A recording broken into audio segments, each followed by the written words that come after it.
Selamat siang pemirsa, Presisi yang kembali hadir untuk Anda edisi hari ini. Selama 1 jam ke depan kami telah menyiapkan sejumlah informasi terkini. Bersama saya Bribda Joy Shunika, kita lihat dulu 3 berita utama siang ini.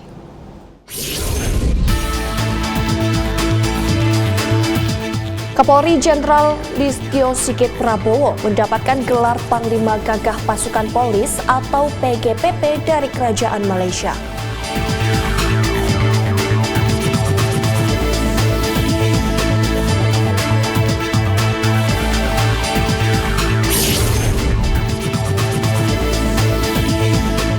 Rombongan jurnalis TV One terlibat kecelakaan lalu lintas dengan truk di Tol Jakarta Pemalang KM 315 pada Kamis pagi. 3 orang dilaporkan tewas dan 2 orang mengalami luka-luka.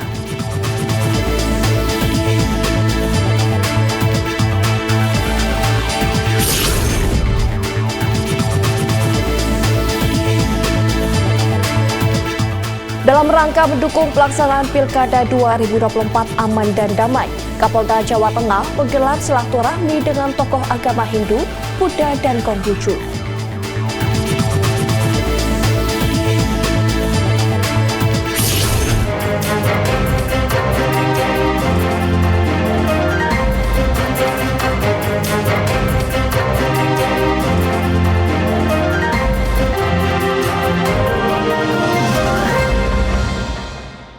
Pemirsa, rombongan jurnalis TV One terlibat kecelakaan lalu lintas dengan truk pada Kamis pagi di Tol Jakarta Pemalang KM 315.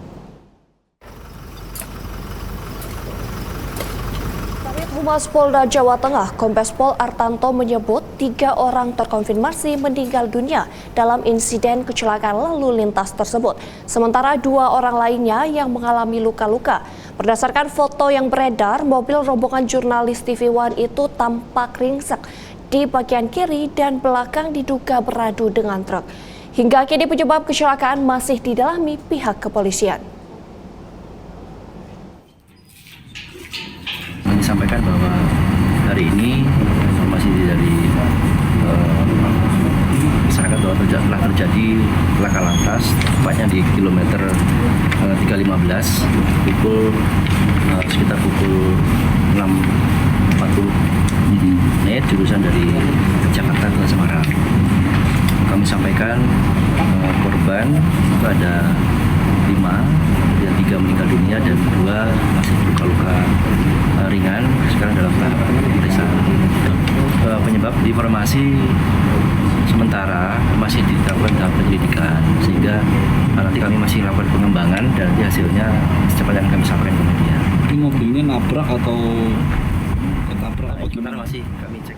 Pemirsa, untuk mengetahui informasi terkini terkait laka lantas mobil kru jurnalis TV One, saat ini sudah terhubung melalui sambungan Zoom Kabid Humas Polda Jawa Tengah, Kombes Pol Artanto. Selamat siang, Pak. Selamat siang, Mbak Joy. Baik, Bapak, bagaimana kronologi terjadinya laka lantas tersebut? Lalu untuk saat ini, bagaimana kondisi para korban? Ya. Terima kasih, Mbak Joy. Innalillahi wa inna ilaihi raji'un. Kita dari Polda Jawa Tengah turut berduka cita atas telah meninggal dunia kru dari TV One akibat kecelakaan lalu lintas.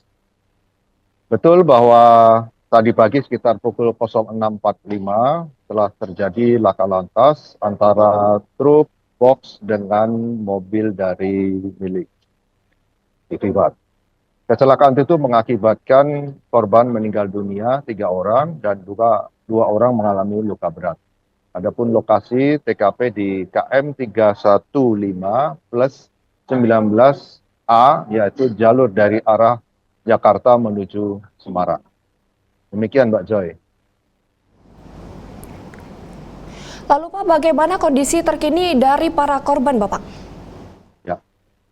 Korban sudah kita evakuasi semuanya di Rumah Sakit Islam Al-Ikhlas di Pemalang. Kemudian kita sudah berkoordinasi dengan pihak TV One untuk segera berkoordinasi dengan keluarga dari korban. Kemudian adapun kronologis dari kejadian ini adalah sopir truk box ini awalnya ini menyampaikan bahwa dia menghindar dari kendaraan oleng di depan, kemudian akibat menghindar tersebut menabrak kendaraan milik Fikriwan yang sedang parkir di bahu jalan. Ternyata setelah kita lakukan pendalaman dan pemeriksaan terhadap sopir truk box tersebut dengan perangkat alat CCTV juga untuk meyakinkan sopir truk, ternyata hasil terakhir adalah sopir truk itu mengalami microslip, yaitu tidur sesaat pada saat mengemudikan kendaraannya. Demikian, Pak Joy. Bapak, bagaimana terkait olah TKP, Bapak? Tadi pagi sudah langsung dilaksanakan kegiatan olah TKP dari penyidik Polres Pemalang dan juga oleh tim TAA dari Polda Jawa Tengah atau Ditlantas Polda Jawa Tengah. Saat ini barang bukti atau kendaraan tersebut sudah kita amankan di Bojong, yaitu di pintu exit, yaitu di mana tempat untuk menyimpan sementara barang bukti kecelakaan lalu lintas di tol. Demikian, Mbak Joy. Baik, terima kasih Kabid Humas Polda Jawa Tengah Kombes Pol Artanto sudah bergabung bersama kami melalui sambungan Zoom. Selamat kembali bertugas dan salam presisi. Ya pemirsa, kita beralih ke informasi lainnya. Dalam kurun waktu 46 hari, mulai dari 13 September hingga 28 Oktober 2024, Polda Sumatera Utara berhasil menindak 673 kasus narkoba. Dari pengungkapan sejumlah kasus ini, Polda Sumut mengamankan barang bukti mulai dari sabu hingga puluhan ribu butir pil ekstasi. Ya pemirsa, Polri TV saat ini sedang dilaksanakan pengungkapan kasus tindak pidana narkotika yang dipimpin langsung oleh Kapolda Sumatera Utara didampingi dengan Wakapolda Sumatera Utara dan para PJU Polda Sumatera Utara, yaitu dengan pengungkapan kasus tindak pidana narkotika oleh Ditres Narkoba Polda Sumatera Utara beserta dengan Polres sejajaran Polda di Sumatera Utara periode tanggal 13 September 2024 sampai dengan 28 Oktober 2024. Dalam pernyataan resminya, Kapolda Sumatera Utara Irjen Pol Wisnu Hermawan Februanto menjelaskan, barang bukti yang berhasil diamankan terdiri dari 396,63 kg sabu, 29,03 kg ganja, 62.929 butir pil ekstasi, dan 1,56 kg kokain. Dari 673 kasus ini, Polda Sumatera Utara menangkap 152 pengguna narkotika, sementara 686 orang lainnya terlibat dalam jaringan peredaran narkoba. Kami juga melakukan proses penangkapan terhadap jaringan narkoba sejumlah 686 tersangka. Total tersangka adalah 838 tersangka, terdiri dari pengguna 152 tersangka dan jaringan 686 tersangka. Dan kita lakukan tindakan tegas dan terukur, mungkin bisa dilihat nanti dan ini juga tidak main-main. Saya sampaikan kita akan terus melakukan tindakan tegas supaya jangan sampai terjadi lagi adanya peredaran narkoba di wilayah Sumut. Sementara itu, Direktur Reserse Narkoba Polda Sumatera Utara Kombes Pol Yemi Mandagi mengungkapkan modus operandi yang digunakan oleh para sindikat narkoba diantaranya narkotika jenis sabu dibungkus dalam plastik dan disembunyikan kemudian diangkut menggunakan kapal nelayan. Selain itu, ada juga yang diselundupkan melalui jalur udara di Bandara Kuala Namu. Bahkan barang terlarang ini juga disembunyikan di dalam bagasi mobil dan kursi belakang kendaraan untuk mengelabui petugas. Modus yang dilakukan dari para tersangka ini, yang pertama mereka melakukan membawa narkotika tersebut dengan menggunakan kapal dari negeri jiran atau negeri seberang, kemudian dibawa lagi ke pinggiran pantai di perairan pantai timur, kemudian di situ kita melakukan penangkapan. Kalau yang melalui perairan, sedangkan yang melalui darat, mereka menggunakan mobil baik dari wilayah Aceh akan menuju ke Bandara Kuala Namu untuk menuju ke beberapa daerah di Indonesia, salah satunya daerah Kendari dan Jakarta.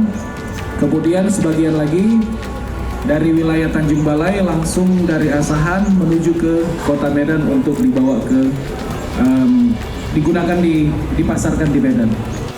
Berdasarkan asumsi perhitungan pengguna, Polda Sumatera Utara memperkirakan bahwa sebanyak 1,7 juta orang berhasil diselamatkan dari ancaman narkoba.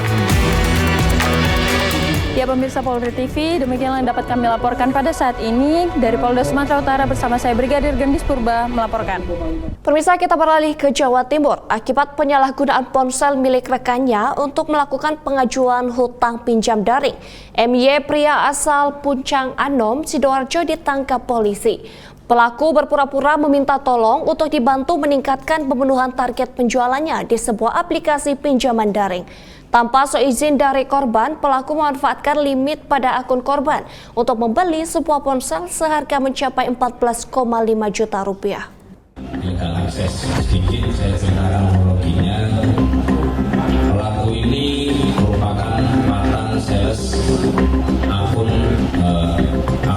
Akulaku itu semacam pinjaman online, dan pinjaman online.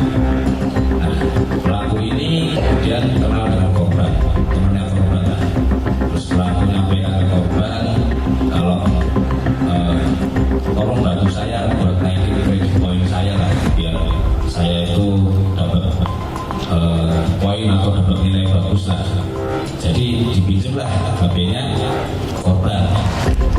Nah, di HP korban ini ada akun-akunnya korban. Dan setelah dipinjam akunnya ini, diotak-atik sama pelaku. Kemudian pelaku ini ternyata menggunakan handphone ini untuk membeli handphone. Kepada pelaku kita kenakan pasal 46 ayat 2 junto pasal 30 ayat 2 Undang-Undang RI nomor 11 tahun 2008 tentang informasi dan transaksi elektronik dengan ancaman pidana penjara paling lama 7 tahun dan atau denda paling banyak 800. Pemirsa, dalam rangka memperkuat kebersamaan antar umat beragama guna mendukung pelaksanaan Pilkada 2024 aman dan damai, Kapolda Jawa Tengah menggelar silaturahmi dengan tokoh agama Hindu, Buddha, dan Konghucu. Informasinya akan kami hadirkan usai jeda berikut ini.